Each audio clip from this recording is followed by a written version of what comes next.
الحمد لله وكفى وسلام على عباده الذين اصطفى أما بعد فأعوذ بالله من الشيطان الرجيم بسم الله الرحمن الرحيم قل إن كنتم تحبون الله فاتبعوني يحببكم الله ويغفر لكم ذنوبكم والله غفور رحيم صدق الله مولانا العظيم۔ قابل احترام برادران اسلام، آقا مکی و مدنی تاجدار مدینہ حضرت محمد الرسول اللہ صلی اللہ علیہ وسلم کے حقوق بیان کیے جا رہے ہیں۔ سب سے پہلا حق محبت، بہت ہی قرآن اور حدیث کی روشنی میں آپ نے اس کو سنا۔ اس کے بعد آپ صلی اللہ علیہ وسلم کے اوپر ایمان لانا، آپ سے عقیدت کا ہونا، اس کو بھی بہت ہی تفصیل کے ساتھ سنا، اور آپ کے اوپر ایمان نہ لانے والوں کا جو انجام ہوا اس کو بھی سنا۔ تیسرا حق جو ہمارے اوپر نبی کا ہے وہ یہ ہے آپ صلی اللہ علیہ وسلم کا اتباع اور آپ کی اطاعت، آپ کی پیروی کرنا۔ ایمان لانا ایک الگ چیز ہے اور اطاعت کرنا ایک مستقل الگ چیز ہے۔ باپ کو باپ تو سب مانتے ہیں کہ یہ میرا باپ ہے، لیکن باپ کی بات کو ماننا یہ اطاعت، مستقل دونوں الگ ہیں۔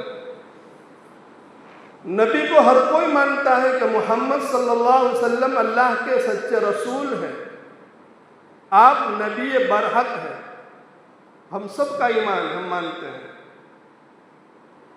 یہ ہوا ایمان۔ آپ صلی اللہ علیہ وسلم کے اتباع میں 100% کامیابی کا نعرہ ہر کوئی لگاتا ہے، یہ ہے عقیدت۔ لیکن آپ صلی اللہ علیہ وسلم کی بات کو مان کر کے زندگی گزارنا، آپ کی تعلیمات، آپ کے طریقے کے مطابق اپنی زندگی کو گزارنا، یہ ہے آپ کی اطاعت اور اتباع۔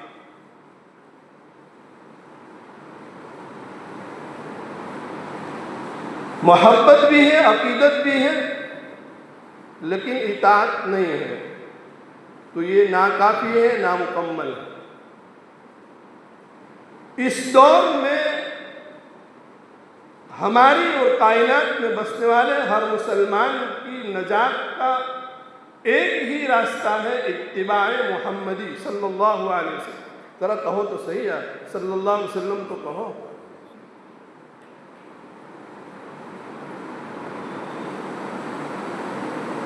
اللہ کے نبی نے فرمایا کہ بدبخت انسان ہے وہ ہے، بخیل ترین انسان مسلمان وہ ہے کہ جس کے سامنے میرا نام آئے اور وہ میرے اوپر درود نہ پڑے۔ کہو صلی اللہ علیہ وسلم۔ اسی وجہ سے ہم پریشان ہیں، دنیا میں جو ایک ماحول بنایا جا رہا ہے، اس کی وجہ یہ ہے کہ دامن محمدی کو ہم سب نے چھوڑا۔ اس راستے کے علاوہ کوئی نجات کا راستہ یہی نہیں۔ آج کے میرے بیان کا موضوع، عنوان اور ہیڈنگ اتباع محمدی میں نجات ہے۔ یہ اس دور میں اس کے علاوہ کوئی راستہ یہی ہے۔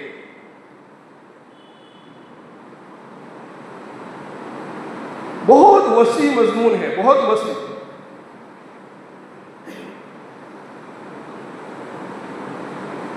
قرآن اور احادیث کی روشنی میں اس کی اہمیت بیان کروں گا کہ آپ کی اطاعت کتنی اہم چیز ہے اور آپ کی اطاعت سے گردانی کر کے زندگی گزارنے کی کیا نقصانات ہیں۔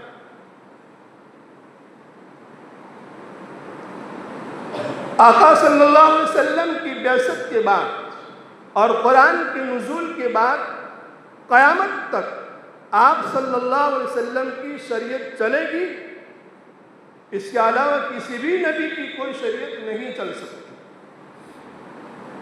قیامت تک اب کوئی نبی آنے والا نہیں ہے۔ آپ کو خاتم النبیین کہا گیا۔ کیا مطلب ہوا؟ آپ کے اوپر اللہ نے نبوت کا دروازہ بند کر دیا، نبوت کا سلسلہ ختم ہو گیا۔ اب کسی بھی نبی کی نبوت دنیا میں نہیں چل سکتی۔ قیامت تک آقا مکی و مدنی تاجدار مدینہ جناب محمد رسول اللہ صلی اللہ علیہ وسلم کی نبوت چلے گی۔ آپ کے طریقے سے ہٹ کر کوئی زندگی گزارے گا وہ مردود ہے، وہ قابل قبول نہیں ہے۔ حدیث کے اندر ایک عجیب واقعہ بیان کیا گیا۔ ایک مرتبہ حضرت عمر بن خطاب رضی اللہ تعالیٰ عنہ کے ہاتھ میں تورات کے کچھ نسخے آ گئے، تورات کی کچھ تختیاں۔ دیکھو، تورات ایک آسمانی کتاب ہے، اللہ کے پیغمبر حضرت موسیٰ علیہ السلام کے اوپر نازل ہوئی، اس کے اوپر ہمارا ایمان ہے۔ جتنے انبیاء اور رسول دنیا میں آئے سب کے اوپر ہمارا ایمان ہے، سب کو ہم برحق مانتے ہیں۔ جتنی کتابیں اور جتنے صحیفے اللہ نے نبیوں کے اوپر اتارے، ان سب کے اوپر ایمان رکھنا ضروری ہے۔ ایمان الگ چیز ہے، لیکن پیروی اور اتباع والا جب مسئلہ آئے گا تو یہ محمد عربی جناب محمد رسول اللہ صلی اللہ علیہ وسلم کے علاوہ کسی کی بھی اتباع نہیں ہو سکتی۔ تورات ایک آسمانی کتاب ہے اور حضرت موسیٰ کے اوپر نازل ہوئی تھی، تو اس کی کچھ تختیاں، کچھ نسخے حضرت عمر کے ہاتھ میں آ گئے۔ خدمت اقدس صلی اللہ علیہ وسلم کے اندر حاضر ہوئے اور آ کر کے عرض کہ اللہ کے نبی، میرے ہاتھ میں تورات کے نسخے آ گئے۔ نسخہ کہتے ہیں، اس میں کچھ تورات کی عبارتیں لکھی ہوئی ہوتی ہیں، کچھ باتیں لکھی ہوئی ہوتی ہیں، تختیاں، نسخے۔ تو اللہ کے نبی صلی اللہ علیہ وسلم نے سکوت فرمایا، کچھ نہیں بولے، خاموش رہے۔ حضرت عمر نے پڑھ کر کے سنانا شروع کر دیا۔ اب پڑھنے میں مشغول ہو گئے، اللہ کے نبی کے چہرے کی طرف نظر نہیں گئی۔ اللہ کے نبی صلی اللہ علیہ وسلم کا چہرہ لال پیلا ہونے لگا، اب غصے میں بھرا ہے۔ اس مجلس کے اندر حضرت ابوبکر صدیق رضی اللہ تعالیٰ عنہ موجود تھے۔ انہوں نے عمر سے کہا، عمر، آپ اللہ کے نبی کے چہرے کی طرف نہیں دیکھ رہے ہیں؟ اللہ کے نبی کا چہرہ آپ سے کیا کہہ رہا ہے؟ حضرت عمر نے اللہ کے نبی صلی اللہ علیہ وسلم کے چہرے کی طرف دیکھا تو وہ بھی عمر ابن خطاب تھے رضی اللہ تعالیٰ۔ فوراً چوک گئے، سمجھ گئے کہ میرے اس عمل سے میرے آقا تو ناراض ہو رہے ہیں۔ فوراً بولے، اللہ کی پناہ اللہ کے غصے سے اور آپ کے غصے سے۔ اس کے بعد حضرت عمر نے یوں فرمایا، رضیت باللہ ربا وبالاسلام دینا وبمحمد نبی صلی اللہ علیہ وسلم۔ اللہ کو رب مان کر کے میں راضی ہو گیا، اسلام کو مذہب مان کر کے میں راضی ہو گیا، اور محمد صلی اللہ علیہ وسلم کو اپنا نبی مان کر کے میں راضی ہو گیا۔ جب حضرت عمر نے یہ بات کہہ دی، اب اللہ کے نبی صلی اللہ علیہ وسلم نے جو فرمایا اس کو سنو۔ اس سے اندازہ لگے گا کہ آپ صلی اللہ علیہ وسلم کی شریعت کا اتباع کتنا اہم ہے۔ آپ صلی اللہ علیہ وسلم نے حضرت عمر کی اس تقریر کے بعد فرمایا، قسم ہے اس ذات کی جس کے قبضے میں میری جان ہے، اگر وہ پیغمبر حضرت موسیٰ بھی اس وقت دنیا میں آ جاوے اور مجھے چھوڑ کر کے آپ لوگ حضرت عمر اور حضرت ابوبکر وغیرہ سے کہہ رہے ہیں، صحابہ سے کہہ رہے ہیں، بالفرض مان لو کہ اس وقت حضرت موسیٰ دنیا میں آ جاوے اور مجھے چھوڑ کر آپ لوگ حضرت موسیٰ کی پیروی کرنے لگو تو گمراہ ہو جاؤ گے، راہ راست سے بھٹک جاؤ گے۔ اور پھر آگے فرمایا اللہ کے نبی صلی اللہ علیہ وسلم نے،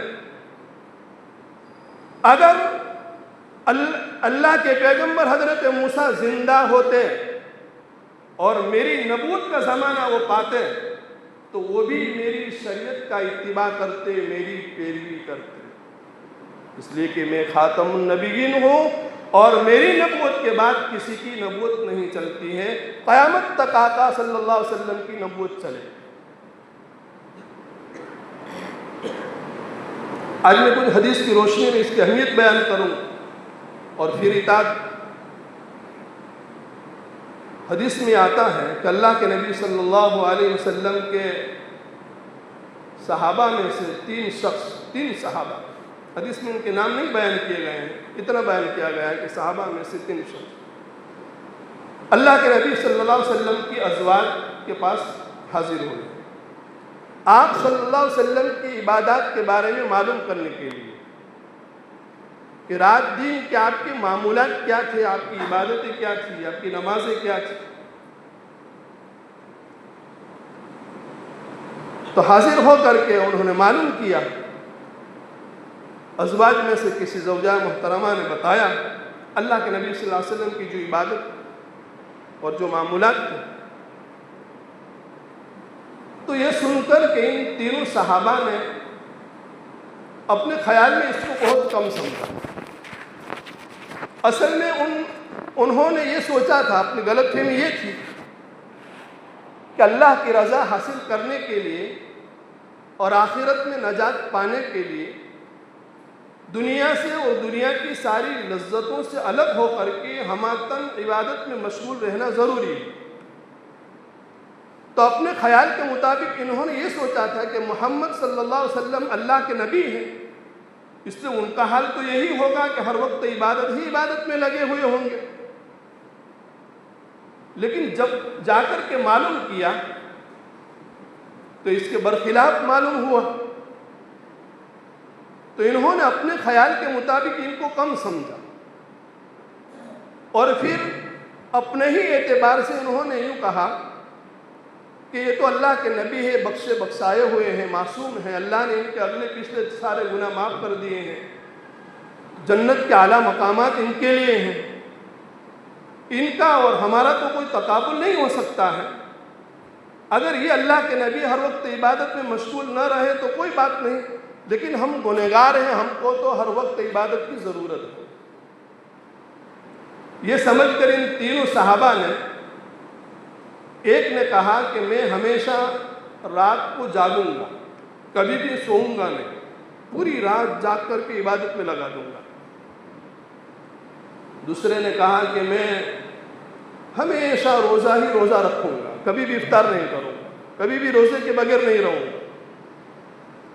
اور تیسرے نے کہا کہ میں کبھی شادی نہیں کروں گا، ہمیشہ عورتوں سے الگ رہوں گا اور الگ ہو کر کے اللہ کی عبادت کے اندر اپنی زندگی کھپا دوں گا۔ دیکھو، یہ ان تینوں صحابہ نے اپنے اعتبار سے جو عزائم کیے ہیں، جو نیتیں کی ہیں، یہ کوئی بری نیتیں نہیں ہیں، ان کے خیال کے مطابق اچھی نیتیں ہیں، اللہ کی عبادت کی نیتیں ہیں۔ رات بھر جاگ کر کے اللہ کی عبادت کرنا، دن بھر روزے رکھنا، ازدواجی زندگی چھوڑ کر کے اللہ کی عبادت کے اندر رہنا، بظاہر یہ اچھے اعمال ہیں، اچھی نیتیں ہیں۔ اللہ کے نبی صلی اللہ علیہ وسلم کو جب معلوم ہوا کہ ان تینوں صحابہ نے اپنے اعتبار سے اپنے بارے میں یہ طے کیا، اللہ کے نبی صلی اللہ علیہ وسلم نے ان تینوں صحابہ کو بلایا اور بلانے کے بعد آپ نے فرمایا کہ آپ تینوں نے اس طریقے سے اپنے بارے میں فیصلہ کیا ہے؟ انہوں نے کہا کہ ہاں، ہم نے فیصلہ کیا۔ اللہ کے نبی صلی اللہ علیہ وسلم نے فرمایا کہ دیکھو، میں تم میں سب سے زیادہ اللہ سے ڈرنے والا ہوں اور آخرت کے بارے میں تم سب سے زیادہ میں فکر مند ہوں، لیکن اس کے باوجود میں رات کو سوتا بھی ہوں، آرام بھی کرتا ہوں اور اللہ کی عبادت بھی کرتا ہوں۔ میں دن میں روزہ بھی رکھتا ہوں اور بغیر روزے کی بھی رہتا ہوں، اور میں بیویاں بھی رکھتا ہوں، شادی بھی کی ہے، عورتوں کے ساتھ ازدواجی زندگی بھی گزارتا ہوں، اور اللہ کی عبادت بھی کرتا ہوں۔ اور پھر آگے اللہ کے نبی نے فرمایا کہ بحیثیت نبی ہونے کے یہ تعلیمات ہے میری، ہدایات ہے میری، جو اس کے خلاف زندگی گزارے گا وہ میرے طریقے پر نہیں ہے، وہ ہم میں سے نہیں ہے۔ شادی کے بارے میں کہا فمن رغب عن سنتی النکاح من سنتی فمن رغب عن سنتی فلیس منی، کہا کہ یہ میرا طریقہ، اس سے ہٹ کر جو بھی زندگی گزارے گا وہ میرے طریقے کے خلاف ہوگا، اور یہ قابل قبول نہیں۔ دیکھو عبادات کے معاملے میں بھی اللہ کے طریقے کے خلاف ہونے کی وجہ سے یہ قابل قبول نہیں۔ اللہ کے نبی صلی اللہ علیہ وسلم نے فرمایا کہ بحیثیت نبی ہونے کے میرا طریقہ ہے، اور آپ لوگوں نے جو اپنے اعتبار سے فیصلہ کیا ہے وہ میرے طریقے کے خلاف ہے، اور جو میرے طریقے کے خلاف چلے وہ قابل قبول نہیں ہے، مردود۔ آپ صلی اللہ علیہ وسلم کی اطاعت، آپ کا اتباع اور آپ کے طریقے کے مطابق زندگی گزارنا، اس کی اہمیت میں بیان کر رہا ہوں۔ ان صحابہ نے بظاہر کوئی بری نیتیں نہیں تھی، اچھی نیت تھی، لیکن اللہ کے نبی صلی اللہ علیہ وسلم کے طریقے سے ہٹ کر کے ان کا یہ عمل تھا، اس لیے اللہ کے نبی صلی اللہ علیہ وسلم نے فرمایا کہ یہ میرا طریقہ نہیں ہے۔ اور یہ صحابہ یہ بھی نہ سمجھ سکے کہ آپ صلی اللہ علیہ وسلم کا رات کو سونا، پوری رات عبادت نہ کرنا، اور اسی طریقے سے بغیر روزے کی بے رہنا، اور اسی طریقے سے ازدواجی زندگی گزارنا اور دوسرے مشاغل میں رہنا، یہ امت کی تعلیمات کے لیے، اور یہ اللہ کے نبی صلی اللہ علیہ وسلم کے لیے ان اعمال میں بھی نفلی عبادت سے زیادہ ثواب ہے۔ اس سے کوئی یہ نہ سمجھے کہ عبادت کی کثرت یہ بری چیز ہے، یہ مراد نہیں ہے۔ آپ روزانہ 100 رکعت نفل نماز پڑھیں، بہت اچھی چیز ہے، اللہ کے قرب کا ذریعہ ہے۔ آپ کثرت کے ساتھ روزہ رکھیں، بہت اچھی چیز ہے۔ آپ روزانہ 10 پارے کی تلاوت کریں، اس سے کوئی نہیں روکتا ہے۔ لیکن ان تینوں صحابہ نے جو فیصلہ کیا تھا وہ روحانیت تھی، دنیا کی لذتوں سے ہٹ کر کے، دنیا کی تمام تر چیزوں سے ہٹ کر کے صرف عبادت ہی عبادت میں لگنا، اور یہ اللہ کے نبی صلی اللہ علیہ وسلم کی تعلیمات کے خلاف تھا، اس لیے اللہ کے نبی صلی اللہ علیہ وسلم نے اس سے منع فرمایا۔ اور نہیں، عبادت کی کثرت کے بارے میں آپ سنتے ہیں کہ اللہ کے نبی صلی اللہ علیہ وسلم نے ایسی نمازیں بھی پڑھی ہیں کہ نماز کی وجہ سے، قیام کی وجہ سے آپ کے پیروں کے اوپر ورم آ جاتا تھا۔ آپ صلی اللہ علیہ وسلم نے مسلسل روزے بھی رکھے ہیں بغیر افطار کے بھی، جس کو صوم وصال کہا جاتا ہے۔ یہ ساری چیزیں ہیں، لیکن اللہ کے نبی صلی اللہ علیہ وسلم کی تعلیمات امت کے لیے، روحانیت اسلام میں نہیں ہے۔ اللہ کے نبی نے فرمایا کہ یہ تو فرشتوں کا کام ہے ہر وقت عبادت کے اندر رہنا، اس کے اندر برائی کا مادہ یہی نہیں، ہر وقت عبادت ہی کے اندر رہے۔ اور یہ ہمارے لیے بڑا امتحان ہے، دونوں مادے ہیں، شر کا مادہ بھی ہے اور خیر کا مادہ بھی ہے۔ انسان کا کمال یہ ہے کہ شر کی مادے کو دبا کر کے، اطاعت کے مادے کو اختیار کر کے اللہ کا بندہ بن کر کے جی۔ اس لیے فرشتوں کو اشرف المخلوقات نہیں کہا، انسان کو اشرف المخلوقات کہا گیا۔ یہ کمال ہے۔ ایک نابینا شخص جس کی آنکھیں ہی نہیں، جس کی آنکھوں کے اندر دیکھنے کی صلاحیت نہیں، وہ یہ فخر کرے کہ الحمدللہ، اللہ کا شکر ہے میں نے زندگی میں کبھی غیر محرم عورت کو نہیں دیکھا، تو بتاؤ اس کا کوئی کمال ہے؟ ارے تیری آنکھوں میں دیکھنے کی طاقت ہی نہیں ہے، جب تو نے نہیں دیکھا تو کون سا کمال ہے؟ ہاں، لیکن ایک دیکھنے والا یوں کہے کہ اللہ کا شکر ہے کہ میں نے خدا کے خوف کی وجہ سے اللہ کا حکم مان کر کے میری نگاہوں کو نیچی رکھا اور ناجائز چیزوں کو نہیں دیکھا، تو اس کا کمال ہے۔ یہ امتحان کی جگہ ہے۔ اس لیے اللہ کے نبی صلی اللہ علیہ وسلم نے فرمایا کہ بحیثیت نبی ہونے کے میری یہ تعلیم ہے اور یہ میرا طریقہ ہے، اس سے ہٹ کر کے کوئی زندگی گزارے گا یہ مجھ سے نہیں۔ بس اتنا کافی ہے، آگے انشاءاللہ اطاعت کا موضوع بہت ہی وسیع ہے، میں نے شروع میں کہا چلتا رہے گا، اطاعت اور آپ کا اتباع کتنا ضروری ہے۔ اللہ تعالی ہم تمام کو اور کائنات میں بسنے والے سارے مسلمانوں کو آپ صلی اللہ علیہ وسلم کا اتباع نصیب فرمائے۔ آج دیکھو پوری دنیا میں آج ایک لہر چلی ہے، یہ آئی لو محمد، دنیا والوں کو یہ بھی برداشت نہیں ہے لیکن میں یہ کہتا ہوں کہ اگر مسلمان آئی لو محمد کو دل کی تختی کے اوپر لے لیتا تو یہ سب کرنے کی ضرورت نہیں ہے، یہ سب کرنے کی ضرورت نہیں ہے۔ سر کے بال سے لے کر کے پیر کے ناخن تک مسلمان اپنے آپ کو محمدی ہونے کا ثبوت دنیا والوں کے سامنے پیش کر دے، قسم خدا پاک کی کسی کی مجال نہیں کہ کسی مسلمان کا ایک بال بگا کر سکے۔ وہ یہ بھی جانتے ہیں کہ کچھ نہیں کھوکھلے ہیں۔ اب وقت پورا ہوا، انشاءاللہ آگے میں اس موضوع پر بولوں گا۔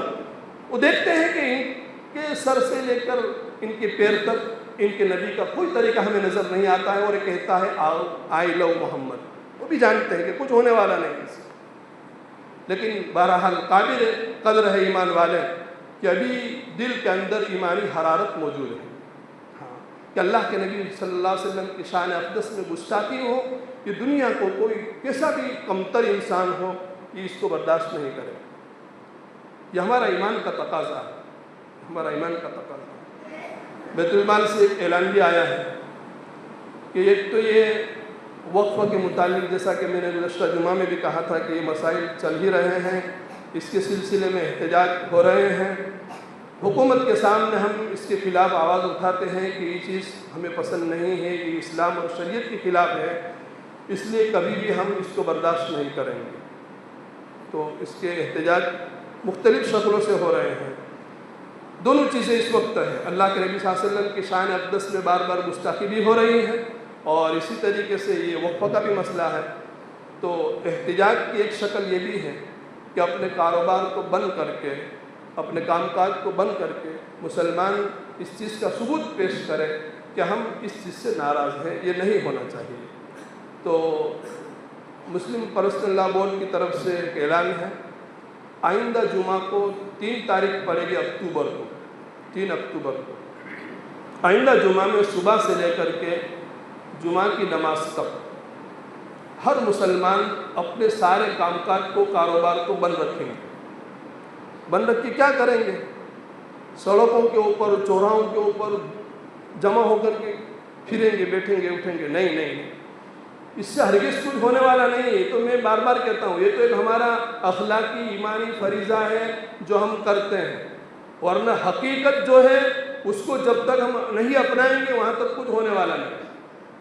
اللہ کے نبی صلی اللہ علیہ وسلم کی شان اقدس کے اندر گستاخی ہو رہی ہے، اور ایک آویدن پتر دینے کے لیے جو آگے ہوگا اس کے چہرے کے اوپر داڑھی نہیں ہے، تو وہ آویدن پتر لینے والا ہی کہتا ہے کہ تو بس دکھانے کی بات مت کر، خود تو تیرے نبی کی شان میں گستاخی کر رہا ہے۔ آج ہمارا یہ حال ہے، ہمارا یہ حال ہے، ہمارا حال یہ ہے کہ ایک لطیفے کے طور پر ایک سنا کر کے بات ختم کرو۔ ایک چند نوجوان جا رہے تھے تو دیکھا کہ ایک غیر مسلم کعبۃ اللہ کی طرف چہرہ کر کے پیشاب کر رہا، کعبۃ اللہ کی طرف چہرہ کر کے پیشاب کر رہا۔ ارے وہ کعبۃ اللہ کی عظمت کیا جانے دے۔ اب یہ نوجوان جو مسلمان جا رہے تھے انہوں نے دیکھا تو گریبان پکڑ کر کے اس کو پٹک دیا، کمبخت، شرم نہیں آتی تو کعبۃ اللہ کے سامنے چہرہ کر کے پیشاب کر رہا ہے، یہ کعبہ کے سامنے تو گستاخی کر رہا ہے، بے ادبی کر رہا ہے، یہ کیا ہے؟ پٹک کر کے مسلمانوں نے ان کو مارا۔ خیر انہوں نے معافی چاہی کہ نہیں ہو، غلطی ہو گئی، آئندہ میں ایسا نہیں کروں۔ اب آگے سنیے، چند دن گزرے کے اتفاق سے ایسا ہوا کہ وہ مار کھانے والا غیر مسلم گزر رہا تھا، اور وہی مارنے والے مسلمانوں کی جماعت میں سے جو مارنے والا تھا وہ اسی جگہ پر کعبۃ اللہ کے سامنے کھڑا ہو کر کے اپنا چہرہ کر کے پیشاب کر رہا تھا۔